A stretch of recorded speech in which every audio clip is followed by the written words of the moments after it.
रात की तेज बारिश में एक लकड़हारा पेड़ के नीचे खड़ा रो रहा था। हे भगवान, अब मैं क्या करूं? इतनी तेज बारिश में मेरी सारी लकड़ियां गीली हो गई। अब मैं इन्हें बाजार में नहीं बेच सकता हूं। मेरी बीवी और बच्चे भूखे हैं और खाली हाथ देखकर मेरे बच्चे सब टूट जाएंगे। भगवान, आखिर मेरे साथ कभी कुछ अच्छा क्यों नहीं होता है? ये कहकर उमेश लकड़ी के गट्ठर को नीचे फेंक देता है। तभी उसकी नजर अचानक पेड़ की जड़ में दबा एक पुराने मिट्टी के घड़े पर जाती है और भीतर से एक अजीब सी चमकती हुई सुनहरी अंगूठी निकलती है। अरे, ये अंगूठी कैसी है?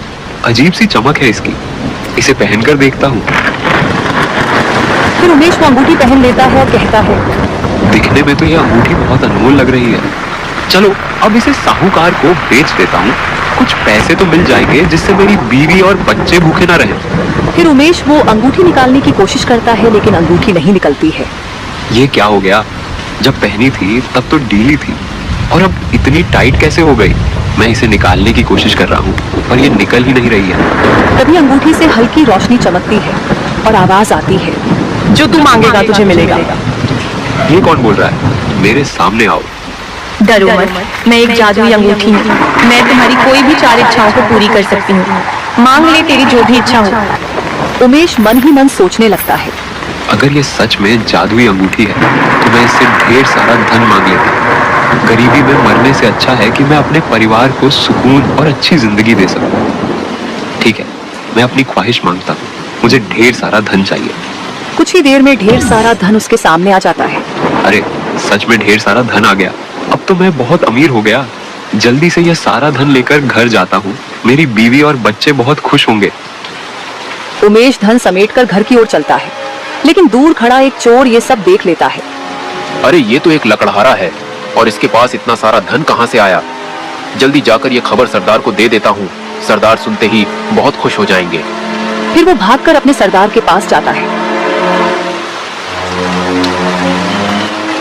सरदार, मैंने एक लकड़हारे के पास ढेर सारा धन देखा है। हमें किसी भी कीमत पर वो धन हासिल करना होगा। अगर ये धन हमारे पास आ गया तो हमें चोरी और तकलीफ से आजीवन मुक्ति मिल जाएगी। ये तो बहुत अच्छी खबर है। चलो, आज रात ही हम उसके घर में चोरी करेंगे। फिर दोनों उमेश का पीछा करते हुए उसके घर तक पहुंच जाते हैं। क्या हुआ जी? कुछ खाने को लाए हो या नहीं कि आज भी खाली हाथ लौट आए? अरे भाग्यवान, देखो तो, मैं इतना सारा धन लाया हूँ कि अब हमारे बच्चे को किसी चीज की तकलीफ नहीं होगी। ये क्या हो गया जी? आप इतना सारा धन कहाँ से ले आए? कहीं किसी के घर में चोरी तो नहीं की? हे भगवान, मैंने आपको कितनी बार कहा है, कुछ भी हो जाए लेकिन गलत रास्ता मत अपनाना। चोरी नहीं की है अर्चना, बस यूं समझ लो, मुझे यह सब एक वरदान में मिला है। अब हम कभी भूखे नहीं सोएंगे और अब हम भी अमीर बन चुके हैं। तभी राहुल दौड़ता हुआ आता है। माँ, मुझे बहुत जोर से भूख लगी है, मुझे कुछ खाने को दे दो। हाँ बेटा, तुम थोड़ी देर रुको, मैं तुम्हारे लिए कुछ बना कर लाती हूँ। मैं ये सब उठाकर मटके में डालकर जमीन के नीचे दबा देता हूँ ताकि कोई हमारे घर में चोरी ना कर सके। हाँ, आप ठीक कह रहे हो, फिर किसी को पता भी नहीं चलेगा। तभी सरदार और उसका साथी दरवाजे पर दस्तक देते हैं। इतनी रात को कौन हो सकता है? पता नहीं, तुम जाकर दरवाजा खोलो। अभी मैं इस धन को रसोई में छुपा देता हूँ। जैसे ही अर्चना बाहर जाती है, तभी सरदार और साथी अंदर घुस आते हैं। तुम लोग कौन हो? चुपचाप यहाँ से चले जाओ। हम यहाँ से तभी जाएंगे जब तुम वह सारा धन हमें दे दोगे। मेरे पास कोई धन नहीं है। देख रहे हो, मैं तो झोपड़ी में रह रहा हूँ, गरीब हूँ। मेरे पास कहाँ से धन हो सकता है? झूठ मत बोल। झूठ बोलेगा तो तेरे बेटे को मार दूंगा। नहीं, ऐसा मत करो, आप वो धन इन्हें दे दीजिए। हमारे बेटे से बढ़कर धन नहीं है। हम उस धन के बिना भी गुजारा कर सकते हैं। मैं उसे नहीं दे सकता हूँ। एक बार गरीब बन चुका हूँ, दोबारा नहीं बनना चाहता हूँ। सरदार राहुल के गले पर चाकू रख देता है। अगर धन नहीं दिया तो तेरे बेटे को यहीं टपका दूंगा। नहीं, रुक जाओ, मैं देता हूँ। मेरे बेटे को छोड़ दो। उमेश धन की पोटली लाकर सरदार को दे देता है। इतना सारा धन है तेरे पास और मुझसे झूठ बोल रहा है। सजा तो तुम्हें जरूर मिलेगी। अब मैं धन और तेरा बेटा दोनों को ले जाऊंगा। नहीं नहीं, मेरे बेटे को छोड़ दो। लेकिन सरदार चला जाता है, उसके बेटे और धन दोनों को लेकर। ये सब आपकी वजह से हुआ है। अगर आप वो धन पहले ही दे देते तो वो मेरे बेटे को नहीं ले जाता। अब तो धन भी गया और मेरा बेटा भी। मुझे मेरे बेटा वापस चाहिए। आप कुछ भी करके मेरे बेटे को वापस लेकर आइए। हे जादुई अंगूठी, ये कैसी तेरी माया है। कुछ देर के लिए धन आया और अब धन भी चला गया और मेरा बेटा भी। तुम क्यों रो रहे हो? अभी तुम्हारे पास 3 इच्छाएं शेष हैं। बताओ मैं तुम्हारी क्या इच्छा पूरी कर सकती हूँ? मेरी इच्छा है कि मेरा बेटा वापस लौट आए। यही मेरी दूसरी इच्छा है। सोच लो, अब तुम्हारे पास केवल 2 इच्छाएं बाकी हैं। ठीक है, पहले मेरे बेटे को वापस लेकर आओ। फिर तेज रोशनी फूटती है और कुछ ही देर में उसका बेटा वहीं पर आ जाता है। राहुल, मेरे बेटे, तुम ठीक हो ना? लेकिन राहुल अचानक ही चक्कर खाकर गिर पड़ता है। क्या हुआ बेटा? उठो बेटा, उठो। तुम्हें क्या हो गया है? ये क्या जादुई अंगूठी है? इसे उतार कर फेंक दो। हमें कोई वरदान नहीं चाहिए। हम जैसे हैं वैसे ही खुश रहेंगे। ऐसा ना हो कि एक दिन हम अपने बेटे से हाथ धो बैठे। अर्चना, मैंने बहुत कोशिश की इसे उतारने की, लेकिन ये अंगूठी उतरती ही नहीं है। मैं क्या करूं? अगले दिन गरीबी फिर से लौट आती है। उमेश अपनी झोपड़ी में बैठा रो रहा था। हे भगवान, क्यों हर बार मेरे हिस्से में यही दर्द लिखते हो? थोड़ी सी खुशियां आई भी तो पल भर में छिन गई। बेटा बीमार पड़ा है, जेब में 1 पैसा नहीं है। बाहर देखो, ये बारिश भी जैसे मेरा मजाक उड़ा रही हो। लकड़ी काटने जाऊं भी तो कैसे? मांग ले, अपनी तीसरी इच्छा में जो मांगना है मांग ले, फिर ये मौका दोबारा नहीं मिलेगा। अब इस बार मैं कुछ ऐसा मांगूंगा कि मुझे फिर कभी कोई कमी ना रहे। ठीक है, मुझे बहुत बड़ा महल चाहिए और मैं उसका राजा बनना चाहता हूँ। ठीक है, तुम्हारी ये इच्छा पूरी होगी। कुछ ही क्षणों में उसकी झोपड़ी एक विशाल और भव्य महल में बदल जाती है। देखो अर्चना, हमारी झोपड़ी अब महल में बदल गई है। अब हमारे पास किसी चीज की कमी नहीं होगी। मैंने ये सब जादुई अंगूठी से मांगा था। लेकिन मुझे तो डर लग रहा है कि ये अंगूठी हमें किसी मुसीबत में न डाल दे। उमेश तो बहुत खुश था, लेकिन उसकी पत्नी के मन में एक चिंता दबी हुई थी। यह दिन तो उमेश और उसके परिवार का बड़े ही सुखमय से बीता। लेकिन अगले दिन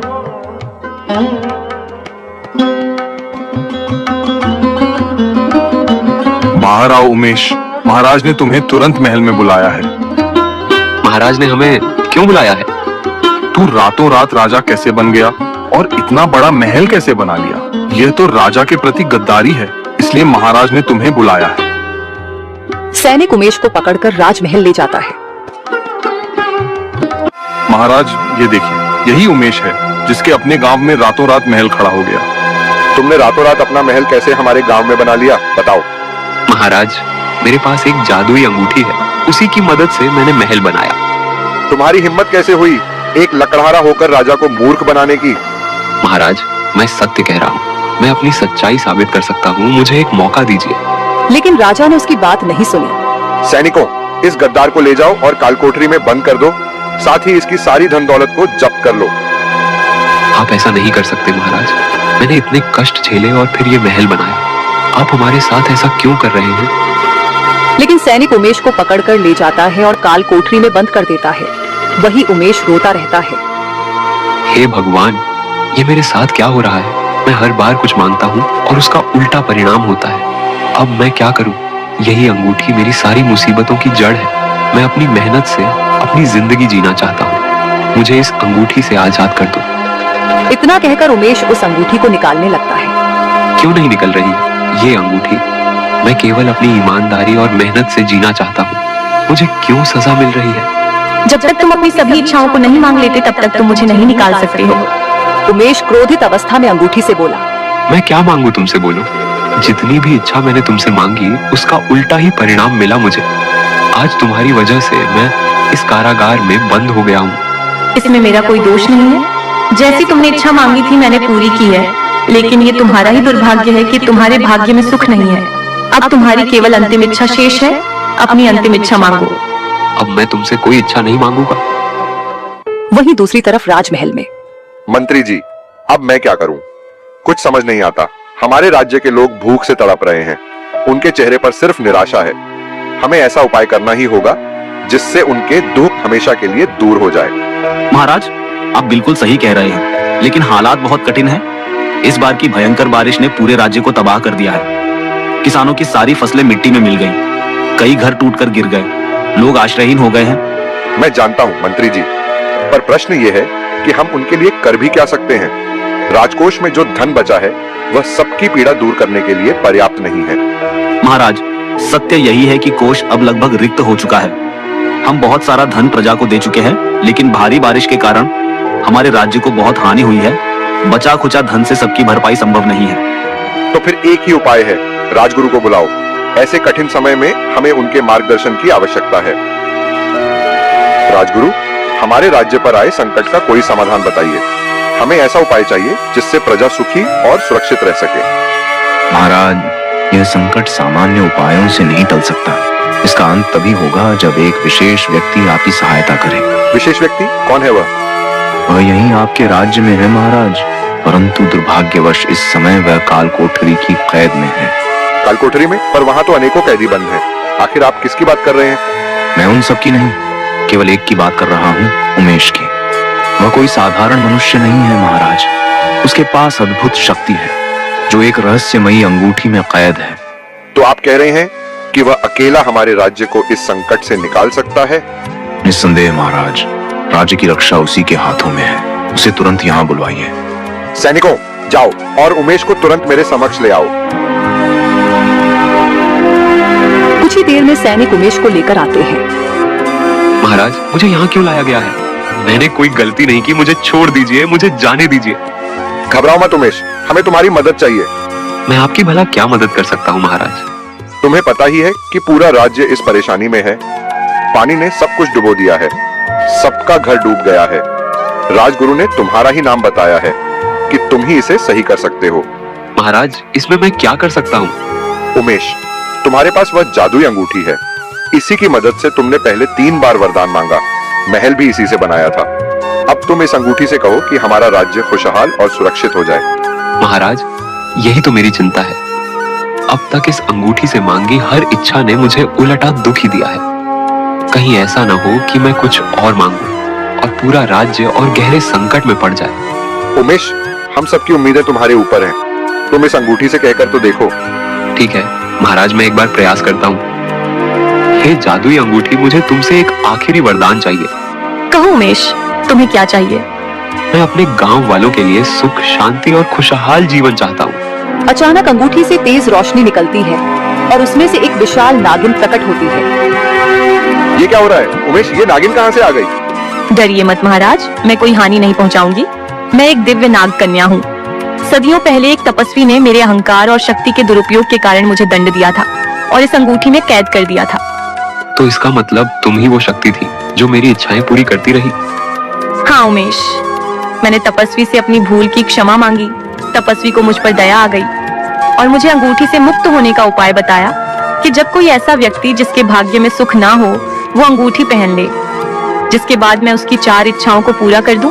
लेकिन चौथी इच्छा वो अपने लिए नहीं बल्कि दूसरे के हित के लिए मांगेगा, तो ही मैं इस अंगूठी से आजाद हो पाऊंगी। देवी, इसका अर्थ है कि उमेश ने आपका श्राप तोड़ा और आपको मुक्त कर दिया।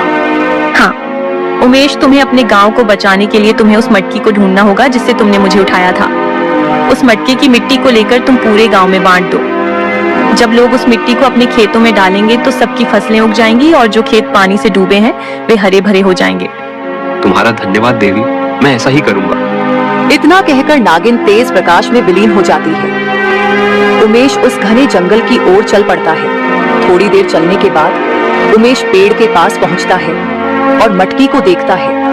ये रही मटकी। अब मुझे जल्दी से इसे लेकर गांव वालों के पास जाना चाहिए। उमेश जैसे ही मटकी को छूता है, तेज रोशनी फैलती है और आवाज आती है। तुम मुझे ऐसे ही नहीं ले जा सकते हो। इसके लिए तुम्हें एक सवाल का उत्तर देना होगा। यह मटकी तो बात कर रही है, यानी यह एक जादुई मटकी है। इसे लेना है तो मुझे इसके प्रश्न का उत्तर देना होगा। ठीक है, मैं तुम्हारे प्रश्न का उत्तर देने के लिए तैयार हूँ। पूछो। बताओ, अगर किसी ने केवल अपने लिए लाभ कमाया और दूसरों की तकलीफ में कोई मदद नहीं की तो उसका भविष्य कैसा होगा? जैसी करनी वैसी भरनी, अर्थात जो दूसरों के भले के लिए काम करता है वही सुख पाता है। और जो केवल अपने लिए सोचता है उसे अपने कर्मों का फल भोगना पड़ता है। सही उत्तर अब तुम मटकी को लेकर जा सकते हो। फिर उमेश मटकी हाथ में लिए राजमहल पहुंचता है। महाराज, ये देखिए, मैं वो जादुई मटकी लेकर आ गया हूँ। सच में तुम वही जादुई मिट्टी लाए हो? तुरंत इसे पूरे गांव में बांटो ताकि सभी खेत हरे भरे हों और गांव की हालत सुधर जाए। महाराज, मैं आज ही इस मिट्टी को पूरे गांव में बांट दूंगा।